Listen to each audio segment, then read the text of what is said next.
Hello everyone, मैं हूं आपका होस्ट आदर्श पांडे और स्वागत है आप सभी का हमारे एक और वीडियो लेक्चर में। ओके, तो आज हम लोग बात करने वाले हैं ब्लड के बारे में। ठीक है, ब्लड मतलब क्या होता है आप सभी को मालूम है एकदम अच्छे से। ठीक है, ब्लड मतलब खून होता है। ठीक है, रक्त बोल सकते हैं। ठीक है, हिंदी में। ओके, तो आज हम लोग ब्लड के बारे में बात करने वाले हैं। ओके, तो ब्लड इस टॉपिक के ऊपर मेरा 4 वीडियो आएगा।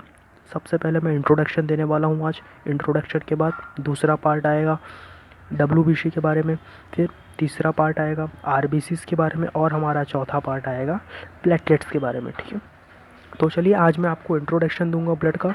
ब्लड कैसे होते हैं, क्या होते हैं, उसका फंक्शन क्या होता है। ठीक है, तो फिर चलिए स्टार्ट करते हैं।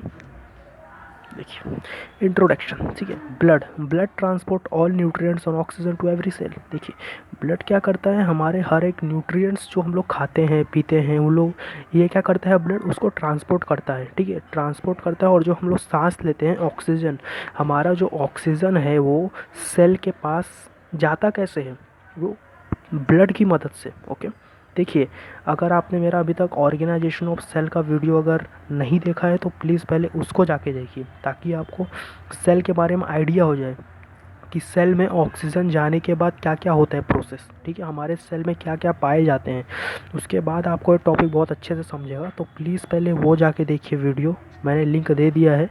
ठीक है, आप वहाँ से भी जाके देख सकते हो वीडियो। ठीक है, तो प्लीज़ पहले ऑर्गेनाइजेशन ऑफ सेल का वीडियो देखिए। ओके, तो फिर आगे बढ़ते हैं। ठीक, the system in which blood is circulated through out the body is called circulatory system. देखिए, हमारे बॉडी में, हमारे पूरे बॉडी में जहाँ मतलब ब्लड घूमता रहता है कि नहीं, सर्कुलेट होता रहता है उस। ठीक है, हमारे पूरे बॉडी में blood through out the body, पूरे बॉडी में सर्कुलेट होता रहता है उसको, तो फिर इसको हम लोग क्या बोलते हैं, circulatory system. Okay, close circulatory system was discovered by William Harvey. Close circulatory system किसने डिस्कवर किया था, विलियम हार्वे ने 1628 में। ठीक है, 1628 में विलियम हार्वे ने क्लोज सर्कुलेटरी सिस्टम डिस्कवर किया था। अब देखिए, यहाँ पे क्वेश्चन ये आते हैं कि ये क्लोज सर्कुलेटरी सिस्टम और ओपन सर्कुलेटरी सिस्टम ये होता क्या है। ठीक है, तो देखिए, क्लोज सर्कुलेटरी सिस्टम ये होता है, क्लोज सर्कुलेटरी सिस्टम में हमारा जो ब्लड है ना वो किसी मतलब नर्व्स के अंदर, देखिए हमारे बॉडी में इतने सारे नर्व्स, वेन्स है कि नहीं, आर्टरीज, ये सब इतने सारे रहते हैं कि नहीं, कैपिलरीज होते हैं है कि नहीं। तो हम देखिए, हमारे बॉडी में स्किन में ब्लड स्टोर नहीं है, वो स्किन के अंदर जो है कि नहीं, आर्टरीज, वेन्स, कैपिलरीज, उसके अंदर ब्लड है कि नहीं, पाइप जैसा, जैसे पाइप, जैसे एक हिसाब से मान लीजिए आप पाइप पाइप। ठीक है, तो देखिए, मान लीजिए आपका घर है। ठीक है, आपके घर में पानी कहाँ से आता है, ठीक है, टाकी में से आता है। ठीक है, चलिए, टाकी में से आता है, लेकिन वो टाकी से क्या जुड़ा हुआ है, पाइप जुड़ा हुआ है ना। अब ऐसा तो है नहीं कि भाई ऊपर है टाकी और फिर डायरेक्ट आ जाता है पानी आपके घर में, कुछ तो आपने सोर्स लगाया है ना, पाइप लगाया है कि नहीं, पाइप वहाँ पे ज्वाइंट किया है अपने टाकी में, है कि नहीं, उसके बाद उस पाइप को अपने घर तक ले गया है। हाँ, और फिर आपके घर में एक और टाकी है, फिर आपने उसमें ज्वाइंट किया। तो ऐसे हमारा बॉडी होता है। ब्लड जो है ना, कैपिलरीज है कि नहीं, आर्टरीज से वेन्यूल्स, वेन्यूल से कैपिलरीज। ठीक है, कैपिलरीज जो होते हैं ना, सबसे छोटे वेंस बोल सकते हैं, मतलब सबसे छोटे, मतलब सब देखिए, जो हमारा आँख होता है ना, आँख आँख में जो, देखिए आपने कभी देखा होगा आँख में ऐसे थोड़ा थोड़ा दिखता होगा नस जैसा, तो वही रहता है कैपिलरीज। ठीक है, हमारे उंगलियों में, हमारे उंगलियों में, मतलब ये सब जगह क्या होते हैं, कैपिलरीज। मतलब देखिए, ये सब जो आर्टरीज होते हैं, फिर ये वेन्स होते हैं, इन लोग कैसे थोड़ा मतलब मोटे होते हैं ना, है कि नहीं, तो ये हमारे आँखों में नहीं जा सकते, हमारा आँख इतना छोटा सा है कि नहीं, पतला सा, तो वहाँ पे नहीं जा सकता, वहाँ पे कौन जाता है, ये कैपिलरीज जाते हैं। ठीक है, तो ऐसा होता है। क्लोज सर्कुलेटरी सिस्टम में हमारा जो ब्लड होता है, ये सब आर्टरीज, वेन्स, कैपिलरीज ये सब में पाए जाते हैं। और ओपन सर्कुलेटरी सिस्टम में, जैसे आप एग्जांपल ले सकते हैं कॉकरोच का। ठीक है, कॉकरोच का ब्लड वाइट रहता है क्योंकि उसके अंदर हेमोग्लोबिन नहीं होता है, इसकी वजह से उसका ब्लड कैसा रहता है, वाइट रहता है। ठीक है, और कॉकरोच का ओपन सर्कुलेटरी सिस्टम होता है। मैं आपको एग्जांपल देता हूँ, जैसे आप एक वो लीजिए, बलून लीजिए, बलून में आप पानी भरिए, फिर ठीक है, पानी भरने के बाद उसको फिर फोड़िए, फोड़िए। ठीक है, फिर देखिए, फोड़ने के बाद पूरा पानी एक साथ ऐसे आता है बाहर, तो वैसे कॉकरोच का होता है। कॉकरोच का कैसा होता है, देखिए कॉकरोच का कैसा होता है, उसके अंदर ऐसे पूरा ओपन सर्कुलेटरी सिस्टम होता है। लेकिन देखिए, ओपन सर्कुलेटरी सिस्टम होता है तो देखिए, भगवान ने क्या बोला कि ये जो कॉकरोच है, अगर इसका ओपन सर्कुलेटर सिस्टम मैंने दिया है, ठीक है, चलो अच्छी बात है, दिया है, ठीक है, लेकिन मान लो कोई आदमी इसके ऊपर पाँव रख दिया या फिर इसको मार दिया, तब तो ये एक ही बार में मर जाएगा, तुरंत ही मर जाएगा, है कि नहीं। जहाँ पे उसको मारा उसका पूरा ब्लड एक ही बार में बाहर आ जाएगा, है कि नहीं। तो भगवान ने एक दिमाग मतलब चलाया और बोला कि मैं इसके ब्लड को ना थोड़ा सा गाढ़ा कर देता हूँ, थोड़ा सा गाढ़ा कर देता हूँ, तो जहाँ भी इसको चोट लगेगा ना, इसका ब्लड पूरा बाहर नहीं आएगा, थोड़ा थोड़ा मतलब थोड़ा सा ही बाहर आएगा, क्योंकि ब्लड कैसा रहेगा, गाढ़ा रहेगा, है कि नहीं। गाढ़ा रहेगा तो क्या होगा, तो फिर उसको बाहर आने में कैसा टाइम लगेगा ना, मतलब थोड़ा थोड़ा ब्लड। इसलिए आप कभी कॉकरोच को मारेंगे ना, तो उसके अंदर से जो वाइट ब्लड निकलेगा ना, वो कैसे मतलब पूरा एक साथ नहीं निकलेगा, थोड़ा सा निकलेगा बस, है कि नहीं, ऐसे। इसीलिए क्लोज सर्कुलेटरी सिस्टम में भी होता है, तो सॉरी ओपन सर्कुलेटरी सिस्टम में ऐसा होता है। अब देखिए वही अगर हम ह्यूमन बींग्स के अंदर अगर ऐसा होता, तो अगर ओपन सर्कुलेटरी सिस्टम होता तो तब तो आप तो देखते हैं कि हर दिन यहाँ पे मतलब इतने सा मतलब यहाँ हर दिन यहाँ पे इतने सारे झगड़े होते हैं, है कि नहीं। यहाँ पे हर दिन फिर इतने सारे लोग मरते हैं, है कि नहीं।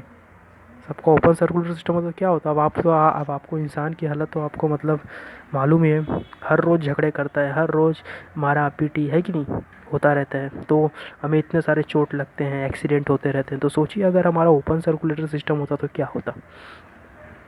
भगवान भी बहुत होशियार थे, उन्होंने इसलिए जानबूझ के हमारे में क्या दिया, क्लोज सर्कुलेटरी सिस्टम दे दिया कि भाई इंसान बहुत झगड़ा करने वाला है आगे जाके, इसीलिए उसके उसके पहले उसके बॉडी में हम लोग क्लोज सर्कुलेटरी सिस्टम दे देते। उसका ब्लड हम लोग स्किन में रख ही नहीं सकते उसके बॉडी के अंदर डायरेक्ट, इसीलिए उन्होंने हमें क्या दे दिया, पाइप्स दे दिए, नर्व्स दे दिए, है कि नहीं।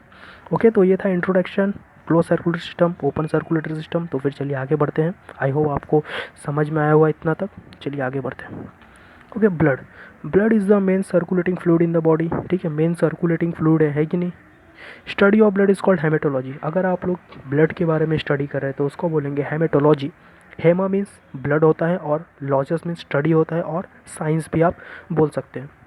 Blood is a fluid connective tissue derive from mason. देखिए ब्लड क्या होता है, एक फ्लूइड कनेक्टिव टिश्यू। देखिए ब्लड क्या होता है, फ्लूइड होता है और क्या करता है, अपने पूरे बॉडी को कनेक्ट करके रखता है कि नहीं, इसीलिए फ्लूइड कनेक्टिव टिश्यू, ठीक है, एक टिश्यू रहता है, ठीक है। It is bright red slightly alkaline. देखिए होता कैसा है, ब्राइट होता है, थोड़ा सा रेड, मतलब थोड़ा नहीं, रेडी होता है वो, ब्राइट रेड होता है, ओके, स्लाइटली अल्कलाइन। देखिए आप लोगों ने अगर पीएच स्केल देखा होगा, पीएच स्केल अगर आपने देखा होगा तो उसमें 1 से लेके 14 तक वैल्यू होता है। अगर कोई भी एलिमेंट का वैल्यू 1 to 6 आ रहा है, 1 to 6 आ रहा है, तो वो क्या हो जाएगा, एसिडिक इन नेचर, तो वो क्या हो जाएगा, एसिड हो जाएगा। और अगर कोई चीज़ का वैल्यू 8 से 14 के बीच में आ रहा है, 8 से 14, तो वो क्या हो जाएगा, वो क्या हो जाएगा, बेसिक हो जाएगा। और अगर कोई चीज़ अगर 7 है तो क्या हो जाएगा, न्यूट्रल, ना एसिड ना बेस, न्यूट्रल हो जाएगा, ठीक है। तो ये जो हमारा मतलब ब्लड होता है ना, ये थोड़ा सा बेस होता है। कैसा होता है, थोड़ा सा देखिए 7.4, 7 से थोड़ा सा ज़्यादा है कि नहीं, 0.4 थोड़ा ज़्यादा है वैल्यू, इसलिए क्या है, एक बेस की तरह, स्लाइटली अल्कलाइन। बेस को हम लोग अल्कलाइन भी बोलते हैं, इसीलिए स्लाइटली अल्कलाइन, ठीक है।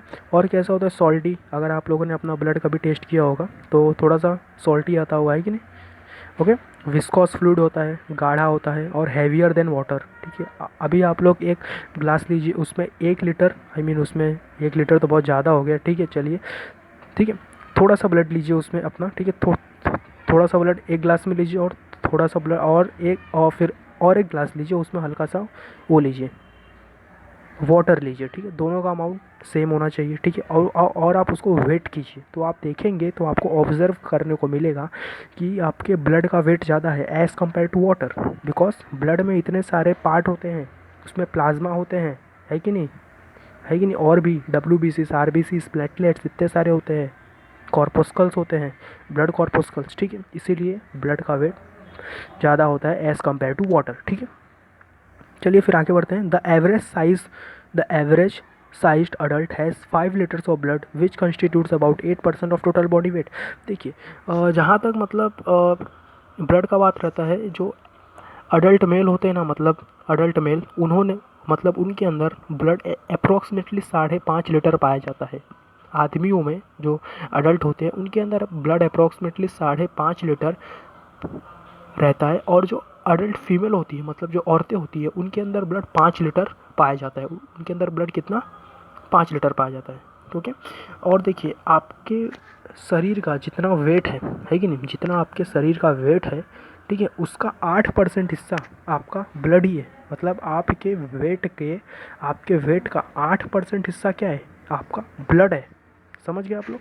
ओके। आई होप आपको समझ में आया होगा ब्लड के बारे में, इंट्रोडक्शन के बारे में। चलिए फिर आगे बढ़ते हैं, इसके कुछ टाइप्स देखते हैं। ब्लड में क्या रहता है, मतलब क्या क्या प्रेजेंट रहता है। ओके, चलिए देखिए, blood is composed of 2 main components. ठीक है, अब हम लोग बात कर रहे हैं composition of blood. Composition of blood मतलब ब्लड के अंदर क्या क्या पाया जाता है। ठीक है, ब्लड के अंदर 2 चीज़ पाया जाता है, एक पाया जाता है लिक्विड और दूसरा पाया जाता है सॉलिड। ठीक है, लिक्विड क्या है, प्लाज्मा है।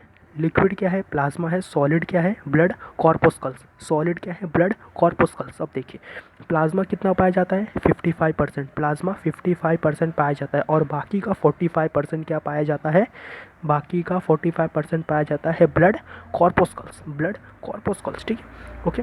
और इसी में ब्लड कॉर्पोस्कल्स सॉलिड होते हैं, और इसी में क्या आते हैं, WBCs, RBCs, प्लेटलेट्स, ठीक है, ये सब उसमें आते हैं। और ये plasma, the main component of blood is plasma. ठीक है, सबसे मेन कंपोनेंट क्या है, प्लाज्मा आप बोल सकते हैं। या फिर एग्ज़ाम में कभी ऐसे क्वेश्चन पूछता है कि हमारे ब्लड में अधिकतम मात्रा, मतलब मैक्सिमम क्या होता है, मतलब मैक्सिमम क्या रहता है प्रेजेंट, तो प्लाज्मा प्रेजेंट रहता है 55%। ओके, चलिए फिर देखते हैं प्लाज्मा के बारे में थोड़ा। Plasma is a straw coloured, slightly alkaline होता है, थोड़ा सा बेसिक होता है, विस्कॉस फ्लूइड होता है, गाढ़ा होता है। ठीक है, it contains 90 to 92% water. 90 to 92% क्या होता है, इसके अंदर वाटर होता है, एंड 8 to 2% अदर सॉल्यूट्स होते हैं, दूसरे सॉल्यूट्स होते हैं। 90 से 90 to 92%, ठीक है, इसके अंदर वाटर रहते हैं, और 8 to 10% सॉलिड्स होते हैं, जिसमें से 8 से 10% में 7% क्या होते हैं, हमारे प्रोटीन्स होते हैं। क्या होते हैं, प्रोटीन्स होते हैं। Plasma proteins are serum albumin, serum globulin, heparin, fibrinogen and prothrombin. ठीक है, देखिए प्लाज्मा में कौन से प्रोटीन्स पाए जाते हैं, serum albumin, serum globulin, heparin, fibrinogen and prothrombin.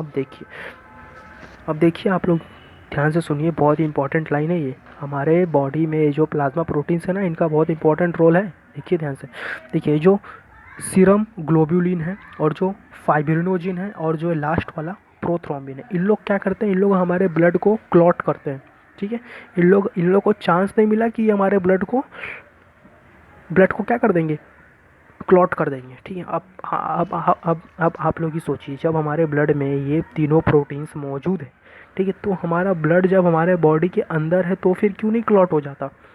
Question तो आता है ना कि जब ये तीनों ब्लड को क्लॉट करते हैं, ब्लड को क्लॉट करते हैं, तो हमारे ब्लड के अंदर भी, मतलब हमारे बॉडी के अंदर जो ब्लड है उसके अंदर है ये, मतलब तो हमारा ब्लड हमारे बॉडी के अंदर क्यों नहीं क्लॉट हो जाता। ठीक है, तो इनका भी एक बॉस बैठा है, जिसको हम लोग बोलते हैं हेपेरिन। हेपेरिन इन लोग को बोलता है कि जब तक मैं हूँ तुम लोग ब्लड क्लॉट कर ही नहीं सकते, जब तक मैं हूँ तब तक तुम लोग ब्लड क्लॉट कर ही नहीं सकते। ओके, तो ये हेपेरिन क्या करता है, हेपेरिन ये हमारे ब्लड को क्लॉट होने, मतलब क्लॉट नहीं होने देता है, क्लॉट होने ही नहीं देता है, इसलिए हमारे बॉडी के अंदर ब्लड क्लॉट ही नहीं हो पाता है कि नहीं। अगर मान लीजिए अगर आपके बॉडी के अंदर अगर ब्लड हो गया क्लॉट, तो क्या होगा, हार्ट अटैक प्रॉब्लम है, कि जब ब्लड आगे ही नहीं बढ़ेगा, सर्कुलेशन ही नहीं हो, तो आपको हार्ट के पास ब्लड जाएगा, डायरेक्ट हार्ट अटैक मारेगा वो, है कि नहीं। और ऐसे ना, इसीलिए ये कौन, हेपेरिन हमारे ब्लड को क्लॉट नहीं होने देता। अब देखिए, अब एक और क्वेश्चन आता है कि अगर ये हेपेरिन हमारे ब्लड में प्रेजेंट है, तो जब हमें कहीं पे चोट लगता है, कट होता है, ठीक है, तो वहाँ पे कैसे, मतलब ब्लड जम जाता है, क्लॉट कैसे हो जाता है, उसके अंदर तो हेपेरिन है, हेपेरिन तो ब्लड को होने ही नहीं देता क्लॉट, तो कैसे फिर हो जाता है। समस्या आएगी नहीं, क्वेश्चन आएगी नहीं। अच्छा, एग्जाम में ऐसे ऐसे क्वेश्चन पूछते हैं। ठीक है, तो देखिए, ये जो हेपेरिन है ना, हेपेरिन ये ब्लड को क्लॉट नहीं होने देता, ये हेपेरिन ब्लड को क्लॉट नहीं होने देता। चलो ठीक है, हमने मान लिया कि हेपेरिन ब्लड को क्लॉट नहीं होने देता। ओके, तो देखिए, जैसे ये हेपेरिन है ना, हेपेरिन एयर के कांटेक्ट में आता है। अब आपको मालूम होगा कि हमारे बॉडी में हवा नहीं जाना चाहिए, हवा चला गया तो फिर आपको मालूम है कि हमारा फिर अंदर से क्या होगा, फिर मतलब हार्ट अटैक आने के ज़्यादा हो जाते चांसेस। ठीक है, ठीक है। तो देखिए हेपेरिन जो होता है, हेपेरिन जैसे ही एयर के कांटेक्ट में आता है, जैसे ही हवा के संपर्क में आता है, ये अपना काम करना बंद कर देता है। ठीक है। तो मान लीजिए आपको कहीं चोट लगा, कट हुआ आपके बॉडी में, आपका ब्लड बाहर निकलने लगा। ठीक है, आपका ब्लड बाहर निकलने लगा। ठीक है। तो ये हेपेरिन, उसको हेपेरिन जो रहेगा ना, हेपेरिन हेपेरिन वहाँ पे उस ब्लड में जो हेपेरिन रहेगा वो तुरंत ही मर जाएगा। क्यों मर जाएगा? क्योंकि वो एयर के कांटेक्ट में आते ही वो हेपेरिन मर जाएगा। ठीक है। उसके बाद फिर ये सीरम ग्लोब्यूलिन, फाइब्रिनोजिन और प्रोथ्रोम्बिन, ये लोग क्या बोलेंगे कि चलो भाई मर गया, वो हेपेरिन मर गया, अब हमें ब्लड क्लॉट करने से कोई नहीं रोक सकता। अब हमें ब्लड क्लॉट करने से कोई रोक ही नहीं सकता, क्योंकि रोकने वाला तो खुद ही मर गया है कि नहीं। ये जो एयर है वो तो हेपरिन को मार दिया ना। तो फिर ये सीरम ग्लोब्यूलिन, फाइब्रिनोजिन, प्रोथ्रोम्बिन, इन लोग तो एकदम भाई आज़ाद हो गए, चलो अब हम लोग पूरे, तो फिर मतलब अब हम लोग ब्लड को क्लॉट कर देंगे। तो वही ये तीनों मिल के ब्लड को क्लॉट कर देते हैं। देखिए ब्लड क्लॉटिंग प्रोसेस बहुत लंबा होता है। ठीक है। आपको कहीं चोट लग जाता है, आपको देखने में लगता है वो फिर 1-2 हफ्ते बाद सही हो जाता है, लेकिन वो बहुत लंबा प्रोसेस है। आपको आइडिया भी नहीं है कि वहाँ पे क्या क्या होता है। इसलिए मैं बोल रहा हूँ पहले ऑर्गेनाइजेशन ऑफ सेल का वीडियो देख के आइए, तो फिर आपको मालूम पड़ेगा कि मतलब सेल कैसे होते हैं रिपेयर। और ब्लड क्लॉट कैसे होता है इसके ऊपर भी मेरा वीडियो आएगा, मैं इसके ऊपर भी वीडियो बनाऊंगा इसी चैप्टर में। ठीक है। इसी चैप्टर में है कि हमारा ब्लड कैसे क्लॉट होता है, क्लॉटिंग मतलब पूरा वो मैं आपको स्टेप बताऊंगा कि कैसे क्लॉट होता है। ठीक है। कटने से लेके क्लॉट होने तक पूरा प्रोसेस मैं आपको एक्सप्लेन करने वाला हूँ इसी चैप्टर में। ओके, आई होप आपको यहाँ तक समझ में आया होगा, आपको इतना बेसिक आ गया होगा तो अच्छा है। तो फिर चलिए आगे बढ़ते हैं। Other solutes in plasma include nutrients, ठीक है, जो हम लोग खाते हैं, such as glucose, amino acid, fatty acids and glycerol. Nitrogenous wastage, जो हमारे बॉडी के वेस्टेज होते हैं, such as urea, uric acid, ammonia and keratin. अब देखिए ये कैरेटिन क्या होता है, ये हमारे बालों में पाया जाता है, नाखून में पाया जाता है और हमारे स्किन में भी पाया जाता है। अब देखिए किसी किसी को दाद होता है, दाद के बारे में आप लोगों ने सुना होगा। ठीक है। ये क्या है, ये क्या है, दाद क्या है, फंगल इन्फेक्शन है। ठीक है, दाद क्या है, फंगल इन्फेक्शन। तो ये लोग क्या करते हैं मालूम है क्या, ये हमारे स्किन पे ना जो कैरेटिन रहता है ना, कैरेटिन, इसको खाने लगते हैं, खाने लगते हैं। तो पूरा मतलब आप देखेंगे कि जिसको दाद हुआ रहता है ना, दाद है ना, दाद ये छूने से फैलता है, याद रखिएगा, ये दाद छूने से फैलता है। इसीलिए किसी को भी दाद हुआ है तो उसको बोलिए वहाँ पे दवा लगाए और उससे दूर रहिए, उससे थोड़ा दूर रहिए, क्योंकि दाद छूने से फैलता है कि नहीं। वैसे कोई मतलब बहुत बड़ा कोरोना जैसा नहीं है कि जैसे कोरोना जैसे छूने से फैल रहा है, वैसा तो नहीं है, लेकिन मतलब कैसा ये एक इन्फेक्शन है, फंगल इन्फेक्शन है। ठीक है। तो इसके जो मतलब फंगल लोग जो रहते हैं ना, इन लोग कैरेटीन को खाने लगते हैं। देखिए दाद है ना, दाद जो दाद ज़्यादातर हमारे ना मतलब उंगलियों के बीच में, मतलब इधर नाखूनों के मतलब इधर है कि नहीं, ज़्यादातर इधर होता है, अंगूठे के बीच में, यहाँ पे ज़्यादा होता है। यहाँ पे क्यों ज़्यादा होता है, क्योंकि वहाँ पे भारी मात्रा में कैरेटीन होता है, इसके लिए वहाँ पे ज़्यादा होता है कि नहीं। तो ये जो दाद होता है ये उतना सीवियर नहीं होता है, इसका बहुत सारा आता है दवा जो मतलब मार देता है फंगस को। ओके, तो ये उतना सीरियस नहीं है। चलिए फिर आगे बढ़ते हैं। Gases like oxygen, carbon dioxide and nitrogen, ठीक है, ये हमारे गैसेस रहते हैं।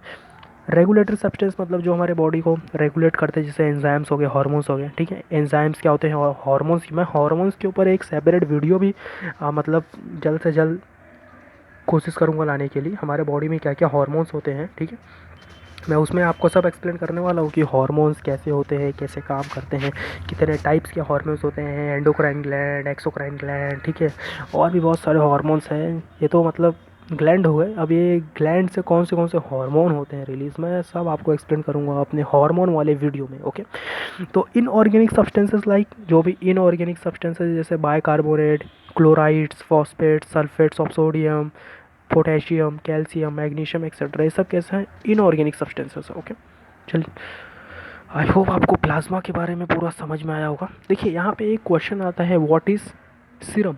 सीरम क्या होता है, आप लोगों ने इसके बारे में ज़रूर सुना होगा। सीरम इंस्टीट्यूट ऑफ इंडिया जो हैदराबाद में है, और इस सब और जो कोरोना का जो वैक्सीन आया है हमारे भारत में, वो सीरम इंस्टीट्यूट ऑफ इंडिया ने ही बनाया है कि नहीं। तो ये सीरम क्या होता है, अब देखिए हमारा ब्लड गाढ़ा किसकी वजह से रहता है? फाइब्रिनोजेन की वजह से, ये बात याद रखिएगा, ठीक है। फाइब्रिनोजेन की वजह से हमारा ब्लड गाढ़ा रहता है, ठीक है। तो डॉक्टर्स लोग क्या करते हैं, जब हमारा ब्लड लेते हैं ना टेस्टिंग के लिए जब हमारा ब्लड लेते हैं, तो हमारा ब्लड इतना गाढ़ा रहता है ना कि उसमें तो उस ब्लड से डॉक्टर्स लोग टेस्ट नहीं कर सकते कि आपको एक्चुअली में कौन सा डिसीज़ हुआ। इसीलिए डॉक्टर लोग क्या करते हैं, क्या लेते हैं मालूम है? सीरम लेते हैं। उस ब्लड में से फाइब्रिनोजेन को निकाल देंगे और सीरम लेके टेस्ट करेंगे, तब उससे मालूम पड़ता है कि आप लोग का मतलब आपके बॉडी में एक्चुअली क्या मतलब प्रॉब्लम है। अब देखिए, अब आप लोग अगर न्यूज़ देखते होंगे तो मालूम होगा कि हाँ, गवर्नमेंट सबसे अपील कर रही थी कि जिसको जिसको कोरोना हुआ था और वो सही हो चुके हैं, वो जाके हॉस्पिटल्स में अपना प्लाज्मा डोनेट करें, ठीक है। तो देखिए, प्लाज्मा डोनेट करने में इतना कुछ है नहीं, है कि नहीं। आप चाहे तो आप अपना ब्लड भी मतलब किसी को अगर आप अपना ब्लड डोनेट कर रहे हो तो बहुत अच्छी बात है। देखिए, ज़्यादातर लोग सोचते हैं कि ब्लड डोनेट अगर अगर मैं अपना ब्लड किसी और को दे दूंगा तो फिर मैं कैसे मतलब ज़िंदा रहूँगा, ये वो, ऐसा कुछ नहीं होता है। देखिए, ब्लड डोनेट करना बहुत अच्छी बात है। मैं तो लोगों से यही अपील करूँगा कि ब्लड जितना हो सके उतना डोनेट करें। उसके बाद फिर देखिए, ये प्लाज्मा में क्या होता है, प्लाज्मा में देखिए, गवर्नमेंट सबसे अपील कर रही है कि प्लीज़ अपना प्लाज्मा दे दीजिए सबको, है कि नहीं। जो मतलब अभी मान लीजिए आपको कोरोना हो गया है, ठीक है, आपको हुआ है कोरोना, जी, कोरोना हो गया, तो फिर आपके अंदर ना प्लाज्मा में एक एंटीबॉडी हो जाता है जनरेट, ठीक है। आपको कोरोना हुआ और आप सही हो गए, तो आपके प्लाज्मा के अंदर एक एंटीबॉडी जनरेट हो जाता है जो जो जो मतलब कोरोना वायरस से मतलब फाइट करने की क्षमता रखता है कि नहीं। इसीलिए गवर्नमेंट बोल रही थी सबको कि हॉस्पिटल में जाए, अपने प्लाज्मा डोनेट करें, ताकि आपका प्लाज्मा, ठीक है, आपका प्लाज्मा ताकि उस पेशेंट को दिया जा सके, उस कोविड-19 पेशेंट को दिया जा सके, ताकि वो सही हो सके, ठीक है। उसके अगर उसके अंदर वो प्लाज्मा डाल दिया जाएगा तो फिर उसके अंदर ऑलरेडी एंटीबॉडी है कि नहीं। फिर वो अंदर जाके, है कि नहीं, वो तो फिर वो एंटीबॉडी क्या करेगी, फाइट करेगी वायरस से, तो फिर ऐसे पेशेंट जल्दी सही हो जाते हैं, ठीक है। तो ये था पूरा प्लाज्मा के बारे में। प्लाज्मा बहुत ही इंपॉर्टेंट रोल है, सबसे ज़्यादा 55% हमारे बॉडी में प्लाज्मा रहता है प्रेजेंट, ओके। चलिए फिर आगे बढ़ते हैं थोड़ा। तो ये देखिए, ये है डायग्राम प्लाज्मा का। प्लाज्मा क्या है, ये गोल्गी एपेरेटस, देखिए एंटीबॉडी है, न्यूक्लियस, माइटोकॉन्ड्रिया, इसलिए मैं बोल रहा हूँ ऑर्गेनाइजेशन ऑफ सेल का वीडियो देखिए। फिर ये गोल्गी एपेरेटस, माइटोकॉन्ड्रिया, न्यूक्लियस, सब क्या है, सब आपको मालूम पड़ जाएगा, ठीक है। तो ये था प्लाज्मा सेल, ठीक है। आगे बढ़ते हैं। देखिए, ये है हमारे आरबीसीस, डब्ल्यूबीसीस। देखिए, ये जो आरबीसीस है, ये हो गए आरबीसीस, ओके। और ये बाजू में हो गए डब्ल्यूबीसीस। डब्ल्यूबीसीस 5 टाइप के हैं, 1 2 3 4 5, है कि नहीं। First one neutrophils, basophils, eosinophils, monocytes, lymphocytes. ये मैं आपको सब एक्सप्लेन करने वाला हूँ मेरे अपकमिंग वीडियो में, जो जो डब्ल्यूबीसीस के ऊपर आएगा, ठीक है। इस मतलब ब्लड का ही पार्ट है वो। तीसरे लेक्चर में आएगा WBC, sorry RBC, sorry WBC आएगा, डब्ल्यूबीसी। और जो हमारा दूसरा लेक्चर आएगा वो आरबीसी के ऊपर आएगा, ठीक है। और जो लास्ट लेक्चर आएगा हमारा, फोर्थ लेक्चर, वो आएगा प्लेटलेट्स के ऊपर। किसके ऊपर? प्लेटलेट्स के ऊपर, ओके। चलिए फिर आगे बढ़ते हैं। ये है हमारा प्लेटलेट बहुत इंपॉर्टेंट है, ये हमारे बॉडी को स्टेमिना प्रोवाइड करता है। देखिए, तब वो देखिए, ये जो आप लोगों ने डेंगू के बारे में ज़रूर सुना होगा। डेंगू बहुत ही डेंजर है, डेंगू, ठीक है। ये देखो, डेंगू क्या करता है मालूम है, ये हमारे प्लेटलेट्स पे हमला कर देता है। हमारा प्लेटलेट है ना, प्लेटलेट एकदम डाउन कर देता है, बहुत कम कर देता है। तो हमारे बॉडी के अंदर स्टेमिना रह ही नहीं जाता, स्टेमिना बिल्कुल नहीं रह जाता हमारे बॉडी में। पूरे बॉडी में पेन, वॉमिटिंग, हेडेक, फीवर, सब कुछ होने लगता है। इसीलिए प्लेटलेट डाउन नहीं होना चाहिए, सही नहीं। ये स्टेमिना में बहुत हेल्प करता है, आपको स्टेमिना देता है ये प्लेटलेट, बहुत इंपॉर्टेंट है ये प्लेटलेट। इसको कभी डाउन मत होने दीजिए। और इसको मेंटेन करने का सबसे अच्छा तरीका है, आप लोग फल फ्रूट्स, ठीक है, नारियल पानी हो गया, ये सब। फिर एलोवेरा आता है एक आयुर्वेदिक, उसको आप मतलब लीजिए, पिए उसको थोड़ा। उसके देखिए, एलोवेरा पीने से मेन फ़ायदा क्या होता है, आपका प्लेटलेट मेंटेन रहेगा, ठीक है।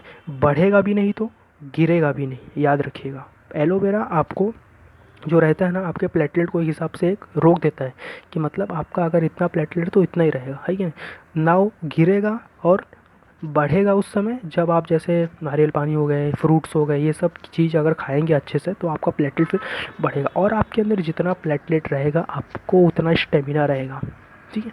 देखिए कोई कोई स्टूडेंट रहता है कि मतलब जिसका स्टडी में उतना ध्यान नहीं लगता, मन नहीं लगता, तो उसके अंदर प्लेटलेट की कमी हो सकती है कि नहीं, इसीलिए उसका स्टेमिना नहीं। देखिए कोई कोई तो ऐसे स्टूडेंट रहते हैं जो 12-12 घंटे, 18-18 घंटे करते हैं पढ़ाई, है कि नहीं, और कोई कोई स्टूडेंट रहता है जो आधे घंटे भी नहीं पढ़ पाते अच्छे से।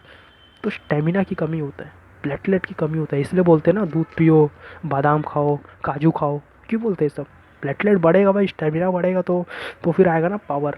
ओके, तो फिर ये था प्लेटलेट के बारे में। ओके, तो मैं आपको थोड़ा इन्फॉर्मेशन देना चाहता हूँ। ओके, तो आई होप आपको अच्छा लगेगा। ओके, तो देखिए हमारा जो पड़ोसी मुल्क है दैट इज़ पाकिस्तान, पाकिस्तान, इसको हम लोग, इसको पाकिस्तान को इंडिया 4 करोड़ डोसेस देने वाली है कोविड-19 वैक्सीन के। समझ रहे हैं, हमारा हिंदुस्तान पाकिस्तान को 4 करोड़ डोसेस देने वाला है कोरोना वैक्सीन के, वो भी फ्री में। देखिए अब आप लोग सोच में पड़ गए हो कि भाई इंडिया को इतना क्यों मतलब प्यार आ रहा है पाकिस्तान पे, है कि नहीं, कि वो 4 करोड़ डोसेस दे रहा है। देखिए इंडिया ऐसे नहीं दे रहा है, इंडिया को बोला गया है वैक्सीन देने के लिए। देखिए WHO है ना, WHO वो हर एक देश को उस देश का जितना पॉपुलेशन है उसके पॉपुलेशन का 4% वैक्सीन दे रहा है, ठीक है। तो WHO ने इंडिया को बोला कि आप वैक्सीन बनाइए और हम आपको पैसे देंगे। इसीलिए WHO मिलियंस ऑफ डॉलर्स पे कर रही है इंडिया को, तभी इंडिया वैक्सीन बना रहा है और वो एक्सपोर्ट करेगा पाकिस्तान को फ्री में, है कि नहीं। इनडायरेक्टली हमें WHO पैसा दे रहा है तभी हम वैक्सीन बना रहे हैं पाकिस्तान के लिए, बाकी इंडिया नहीं दे रहा है। इंडिया मतलब पाकिस्तान को वैक्सीन नहीं दे रहा है, अपने अपने से नहीं दे रहा है, वो उसको WHO ने बोला है कि आप वैक्सीन बना दीजिए, ओके आप उसको दे दीजिए, है कि नहीं। क्योंकि WHO हर एक देश को, चाहे वो गरीब हो अमीर हो, उसके पॉपुलेशन का 4% के हिसाब से डोसेस दे रहा है। देखिए ठीक है, डोसेस दे रहा है WHO हर एक देश को, तो इसीलिए वो पाकिस्तान को भी दे रहा है। एक्चुअली देखिए पाकिस्तान में होता क्या है, पाकिस्तान में कोई डोज नहीं ले रहा है, वहाँ पे टेस्ट नहीं हो रहे हैं, वहाँ पे कोरोना के टेस्ट ही नहीं हो रहा है कि नहीं। जो वहाँ के लोग हैं टेस्ट ही नहीं करवा रहे हैं, है कि नहीं। और वैक्सीन लेने की बात तो दूर है, पाकिस्तान में वैक्सीन लेने के ऊपर बहुत सारी अफवाहें फैली हुई है कि अगर आपने वैक्सीन ले लिया तो आप लोग स्टेराइल हो जाएंगे, है कि नहीं, बच्चे नहीं पैदा होंगे, ऐसे बोल रहे हैं। हाँ, तो ये सब बहुत सारे अफवाहें हैं, ये सब हमारे हिंदुस्तान में भी एक समय आया था, लेकिन अब सब कुछ सही है, सब वैक्सीन ले रहे हैं। यहाँ तक कि हमारे देश के PM, ठीक है, उन्होंने भी लिया वैक्सीन, ठीक है। तो प्लीज़ वैक्सीन लीजिए, वैक्सीन सेफ़ है। ओके, तो ऐसा कुछ इसमें इश्यू तो नहीं है। अभी तो हमारे इंडिया में ऐसा कुछ केस नहीं देखा गया कि कोई वैक्सीन लेने के बाद कोई मतलब मर गया, ठीक है। तो यही है कि WHO पे कर रहा है डॉलर्स। देखिए इंटरनेशनल बिजनेस जो भी होता है ना वो सब डॉलर्स में होता है। अमेरिका ऐसे ही अमीर देश नहीं है, ठीक है, उसके करेंसी में इंटरनेशनल बिजनेस होता है, इसीलिए, ठीक है। तो जो भी इंटरनेशनल होता है बिजनेस वो सब डॉलर्स में होता है, इसीलिए अमेरिका एक हिसाब से बोल सकते हैं सबसे पावरफुल स्ट्रॉन्ग कंट्री है। तो यही सब बातें हैं, तो आप लोग प्लीज़ अपने स्टडी पे ध्यान दीजिए, ओके, अच्छे से पढ़िए और थोड़ा न्यूज़ भी देखा करिए, तो आपको ये सब न्यूज़ आते रहेंगे, ठीक। देखिए हाँ, और एक इम्पॉर्टेंट बात आपके लिए, देखिए WHO जो वैक्सीन दे रहा है ना, वो उसका नाम क्या है, कोवैक्स, दैट इज़ कोवैक्स। ये कोवैक्स कोई वैक्सीन नहीं है, इसको हम लोग वैक्सीन नहीं बोल सकते, ये एक सेट है, पूरा सेट। देखिए कोवैक्स के अंदर क्या क्या आएगा, ठीक है। सबसे पहले आपका टेस्ट होगा, कोविड टेस्ट, दूसरा आपको दवा दिया जाएगा, ठीक है, और तीसरा आपको वैक्सीन दिया जाएगा। तो ये पूरा कोवैक्स के अंदर आता है। COVAX is a combination of test, medicine and vaccination. ये तीनों को मिला के कोवैक्स है। कोवैक्स कोई दवा नहीं है, ये पूरा मतलब एक सेट है जो WHO हर एक देश को दे रहा है, ठीक है। सबसे पहले कोवैक्स, सबसे पहले WHO ने कोवैक्स घाना को दिया था। घाना, घाना एक देश है, घाना एक देश है अफ्रीकन कॉन्टिनेंट में। अगर आप लोग को अफ्रीका के बारे में थोड़ा इन्फॉर्मेशन होगा तो अफ्रीकन कॉन्टिनेंट में घाना एक देश है छोटा सा, ठीक है। तो WHO ने सबसे पहला मतलब कोवैक्स का डोज उसी को दिया था, घाना को, ठीक है। तो फिर ये सब बातें हैं, थोड़ा बहुत ये सब थोड़े वर्ल्ड अफेयर्स में आ जाते हैं, तो आपको थोड़े बहुत मतलब मालूम होने चाहिए इसके बारे में, क्या हो रहा है देश में, क्या नहीं हो रहा है कि ओके। तो आई होप आपको इंट्रोडक्शन लेक्चर अच्छा लगा होगा और ये मेरा एडिशनल इन्फॉर्मेशन भी आपको अच्छा लगा होगा। तो फिर जाते जाते आप सभी के लिए मेरे पास एक बहुत ही इंटरेस्टिंग क्वेश्चन है, आप लोग को उससे सॉल्व कीजिए। ओके, देखिए, leukaemia is a dash cancer, leukaemia is a dash cancer. अगर आप लोग WWE देखते हैं और अगर आप लोग रोमन रेंस के फ़ैन हैं, मैं तो हूँ भाई रोमन रेंस का फ़ैन, अगर आप लोग भी हैं तो आपको इसका आंसर मालूम होना चाहिए। ओके, तो देखिए फिर। ओके, डब्ल्यू मत देखिए, इसका आंसर देखिए कहाँ पे, मतलब इसका राइट आंसर क्या है। Leukaemia is a dash cancer, brain cancer, lung cancer, blood cancer, bone cancer. For right answer you can join my Telegram channel, link in description. Okay, तो आई होप आपको अच्छा लगा। अगर आपको इसका आंसर आता है तो अच्छी बात है, नहीं आता तो मैं हमेशा की तरह इसका आंसर अपने टेलीग्राम चैनल पे डालने वाला हूँ। मैं वहाँ पे ऐसे बहुत सारे MCQs डालता रहता हूँ, तो आप वहाँ पे जाके चेक कर सकते हैं। और मेरे हर एक लेक्चर का PDF आपको मेरे टेलीग्राम चैनल पे मिल जाएगा, तो प्लीज़ मेरा टेलीग्राम चैनल ज्वाइन कीजिए, मैंने लिंक दे दिया है। ओके, तो आई होप आप सभी अच्छे होंगे, तब तक के लिए अच्छे से पढ़िए। Okay, stay tuned, stay well, thank you very much.